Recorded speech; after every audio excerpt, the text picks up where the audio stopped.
আমি রাস্তায় বের হইতে পারি না।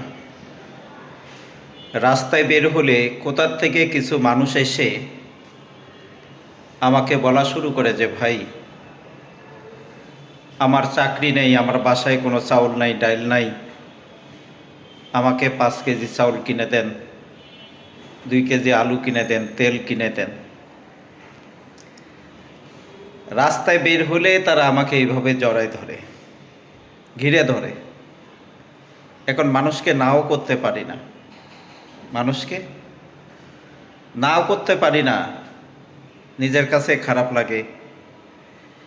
একটু আগে যখন আমি রাস্তায় বের হলাম,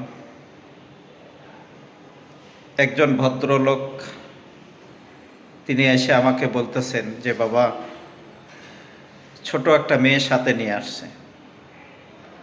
আমি একজন অসুস্থ রোগী, আগে আমি চাকরি করতাম, এখন আমার চাকরি নাই, বাচ্চা কাচ্চা নিয়ে ঘরের ভিতরে না খেয়ে রয়েছি, সকাল থেকে কিছু খাইনি।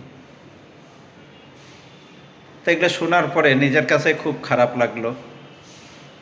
5 কেজি চাউল, 2 কেজি আলু, 1 কেজি পেঁয়াজ, রসুন, তেল সব কিছু কিনে দিলাম। আবার জিজ্ঞাসা করলাম যে, বাবা, আরও কিছু লাগবে? তো বললো যে, বাবা, যতটুক দিয়েছো আলহামদুলিল্লাহ। তা আমি বললাম, যা খাবেন কি দিয়ে? শুধু এই আলু দিয়ে আর ডাল দিয়ে কি খাবেন? পরে একটা ব্রয়লার মুরগি কিনে দিলাম। তো মানুষটা অনেক খুশি হলেন। ছোট যে মেয়েটা, সে আরও অনেক খুশি হয়ে গেল।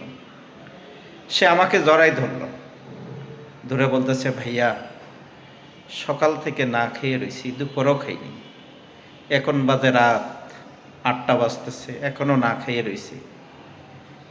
আহারে, নিজের কাছে খুব খারাপ লাগলো। আহারে, আজকে যদি আমার ছোট বোন হতো, এরকম করতো,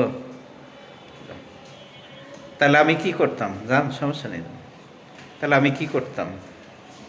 আসলে একটা জিনিস কি ভাই, মানুষ যদি মানুষের পাশে যদি দাঁড়াইতে না পারে, মানুষ যদি মানুষের পাশে যদি আমরা এগিয়ে আসতে না পারি, তাহলে আমরা কিন্তু আমরা মানুষ হইতে পারলাম না।